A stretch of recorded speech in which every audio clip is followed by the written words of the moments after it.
Kabinett maqsum kollha skomdi għal mistoqsijiet dwar il-Kummissarju tal-Standards fil-ħajja pubblika.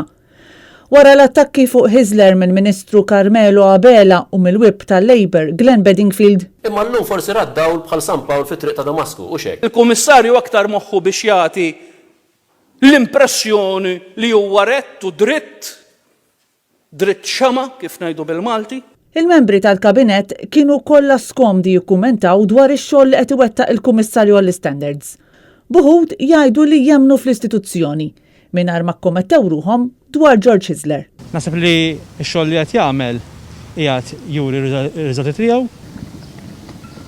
George Hisler ġie elett mill-Parlament, jien għandi tendenza illi l-istituzzjonijiet tagħna, inkluż dik li jippresjeda George Hisler, jiena nirrikonoxxihom u ntihom rispett li ħaqhom. Għandek fiduċja fil-Kummissarju Hisler? Ma fimx mistoqsija tiegħek. Fiduċja fil-Kummissarju Hisler? Jien għandi fiduċja fl-istituzzjonijiet ta' Malta. Kummissarju Hisler, għandek fiduċja? Numru ta' membri tal-Gvern ferm aktar skomdi tant li baqgħu totalment sikta għal mistoqsijiet ta' Net News, fil-waqt li oħrajn donnom ridu jgħidu li l-fiduċja tagħhom f'George Hisler tiddependi skont dak li jgħid jew jagħmel. Għandek fiduċja fil-Kummissarju għall-Standards? Onorevoli, għandek fiduċja fil-Kummissarju għall-Standards? Sa sempliċi ta' onorevoli tal-għodu. Għandek fiduċja fil-Kummissarju Hisler? Dment illi l-Kummissarju jagħmel xogħlu kif suppost. Ovvjament ikollok dejjem. Qed jagħmlu kif suppost? Għandek fiduċja fil-Kummissarju George Hisler? Għandek fiduċja fil-Kummissarju George Hisler?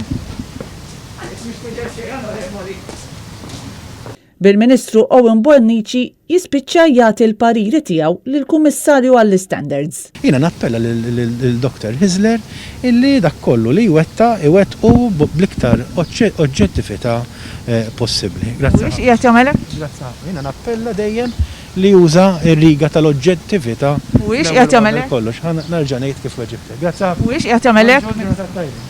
Il-membri tal-kabinett spiċċaw f'din is-sitwazzjoni skomda wara li George Hisler safa vittma tal-attakki tal-Ministru Carmelo Abela wara li l-Kummissarju għall-Standards sab li l-istess Abela kien kiser il-kodiċi tal-etika meta nefa' aktar minn 7,000 euro mill-Kaxxa ta' Malta biex għamel riklami għalih innifsu.